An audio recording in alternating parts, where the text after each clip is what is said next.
Hello everybody, here we are today doing our season preview for the San Jose Sharks, talking about whether or not the Sharks are starting to turn the corner. So before we get started with it, please make sure to subscribe if you're new to me or hockey, whatever the case may be. That being said, let's get on into it. So last season was a very odd one for the San Jose Sharks and their fans, as it was a very, very bad year, but also a very, very good year in some ways. So the team ended up finishing with 47 points and missed the playoffs for a fifth straight season.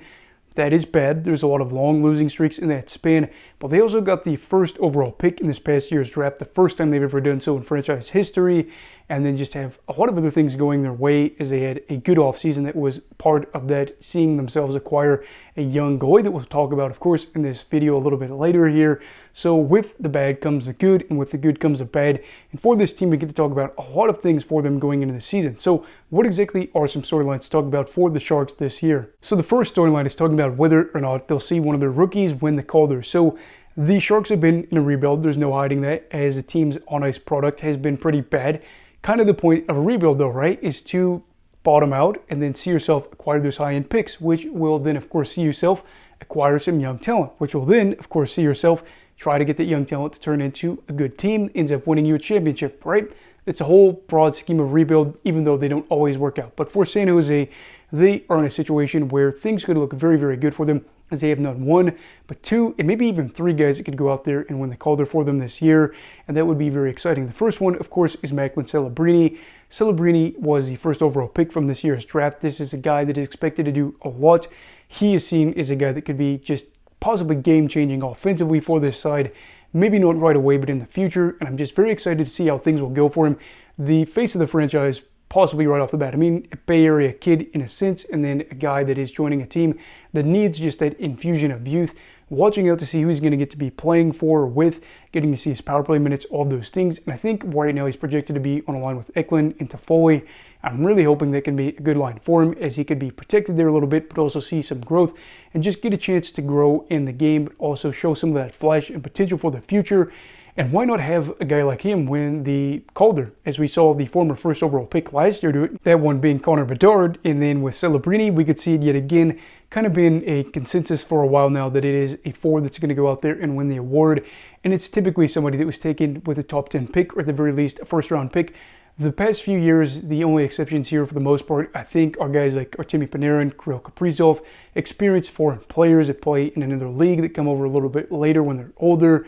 It's mainly the young forwards that are going to get it. So I think in Celebrini's case, especially if he's getting protected a little bit with some better line mates, he could be in a great spot to go out there and win the Calder, which would put a smile on the face of many Sharks fans out there.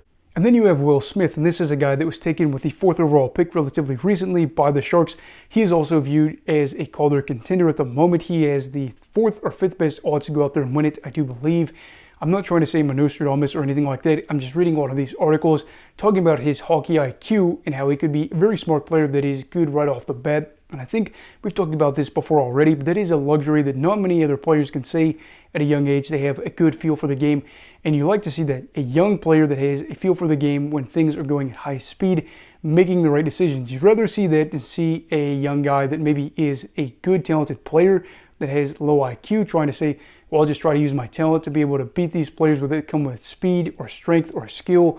The reality is you might not be able to do that right away in the NHL. So to have a young guy like Smith that could play a big part for them in the future, that is already smart and continue to learn in the coming years, could be great to have him in terms of skill and IQ, even though you're well aware of the fact that he could possibly still have a lot of those, welcome to the NHL type moments. And that is okay. Just seeing the fact that there are these young guys that could win the Calder for this team are good, because again, having those players kind of indicates, hey, in the future, things are going to be good for us. So the second storyline is talking about whether or not we're going to get a good look at Yaroslav Askarov. Yaroslav Askarov is an NHL goalie that we've been talking about for a bit as a prospect, and he was probably fuming when he saw Jussi Saros get that 8-year extension, knowing that his time in Nashville is pretty much summed up as done and over with.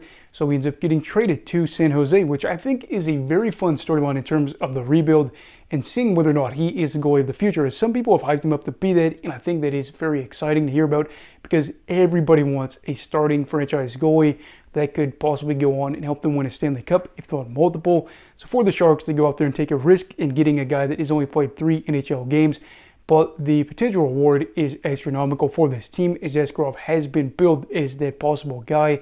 And I just want to know how things will go for him, because he is probably going to get the better opportunity here in San Jose in terms of getting games played this year than what we would have seen possibly with Nashville, as their aspirations and expectations are much, much higher than San Jose's at the moment. We've already talked about them in a season preview. They've got big goals. San Jose doesn't necessarily have big goals at the moment. They're okay with a little bit more of that development aspect and whatnot. So for Askarov, I'm really hoping that this can be a good year for him. Not saying that he has to go out there and play 40 games or anything like that, but even in a limited role to have a good year and just seeing if he could be possibly that guy in a backup goalie role this time around is going to be cool. And I think that it does my heart good as a fan of goalies to see multiple young goalies that are candidates to go out there to be possible Calder contenders, as you see him and Dustin Wolf. And we've already talked about Wolf as the Calgary potential future starter for them, being those guys. And I think it'd be really cool to see a goalie win the Calder. We haven't seen it since 2009, since Steve Mason did it. They're not going to have years like that. That was just crazy. But I just feel really good about knowing the state of the league could be in good hands with this young starting goalie and the talent and whatnot, especially out in the Pacific Division. Wouldn't it be cool in the future if Calgary and San Jose had good rivalries where they met in the playoffs and Wolf and Askarov were in net competing for a chance of winning the Stanley Cup? I think it would be cool. But for now, too, looking at the fact that Askarov could go out there and win the Calder, that's what I'm talking about. You've got Smith, you've got Celebrini, you've got Askarov that could possibly go out there and do it. It'd be wild to see all of them be finalists, possibly win the trophy. So I know, again, as always, we're getting ahead of ourselves with these young players that could turn out to be maybe not even in the NHL in terms of being an NHL caliber player. But we're trying to be optimistic here for San Jose, who hasn't made the playoffs in 5 years.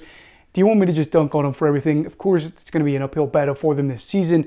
But there are reasons why, again, you think that they could be starting to turn that corner a little bit. So then my third and final storyline here is talking about how will Ryan Warsofsky end up doing as a head coach. He is a guy that I think is actually an interesting hire because of the fact he may not be that big name guy that some other people are saying, oh, we should go out and get this person, especially after they fired David Quinn. Now, I do think this is actually a big, big hire for the team in terms of promotion, as he was with the team before. But I think it's very important because David Quinn, I think we all understood, was not going to go out there and be the long-term coach for them. In fact, he kind of filled in that stopgap, if you will, for a team that was rebuilding that knew they weren't going to have a guy stick around for a long time as the results weren't going to be there. But with Ryan, he is a guy that is coaching the AHL, that has been there for 2 years and is now taking over as the head coach. And this is interesting for a couple of reasons. One, the fact that he is a very young coach, as he is 36 years old. He actually has a player on the team, Mark Edward Vlasic, that is going to be older than him. It's going to be 37. There's other players that are right about his age. So it's weird to see a young NHL head coach, but it's not something that is totally out of the norm, as there's other younger guys that we've seen before where some players are older than them. It is odd, but as long as you're able to command respect in the locker room and say, hey, I'm the boss, that's going to be the important thing. But I think more importantly is a statement that San Jose has made with this hire promotion, if you will, by saying we trust him to be able to not only coach his team in the now, but to be developing some of the youngest and most important players possibly that our franchise has ever seen, as this side has been competitive for a long time, but also is in a spot now where, too, they could be looking at themselves being even better than what we saw with those Sharks teams that won the President's Trophy, that were going to deep runs in playoffs before. So I think this is a big testament to say, we're letting him coach a player that is won or selected first overall in this draft. That's kind of a statement to me. So I'm getting a little bit sidetracked here, and I think getting a little bit flustered with all these thoughts going on, as I just think there's a lot to kind of take away with this. He is coaching young players that have called their aspirations, and even then some older players that understand they're probably going to be traded away in the future, if not this season. And then other guys too that shouldn't be probably getting the minutes they're going to be receiving here in the upcoming season, but they're on a team that was literally the worst side in the NHL last year. So this is going to be a really, really weird year for Ryan, I'm sure, as he tries to handle coaching in the NHL as a head coach, while also trying to get this team on the right track in the future. It's going to be a roller coaster. Expect some highs and lows, but I do think that if this works out, could be seeing the coach for the future of some very important Sharks teams. So overall, what are my thoughts for the San Jose Sharks this season? Well, I think what we're looking at in recent trend is the fact the Sharks haven't been able to make the playoffs. That will still uphold this year, as they'll miss out on the playoffs for a 6th straight year. Not really surprising, as nobody has expectations for them to do that after a 19-win season. But their goal should be to improve. Absolutely, I'm shooting for 25 wins or more. If they could hit 30 or more, that would be really cool. And I think it's more about getting a crack at some of those other bottom-tier teams and seeing if you're better than them, where you have like Anaheim.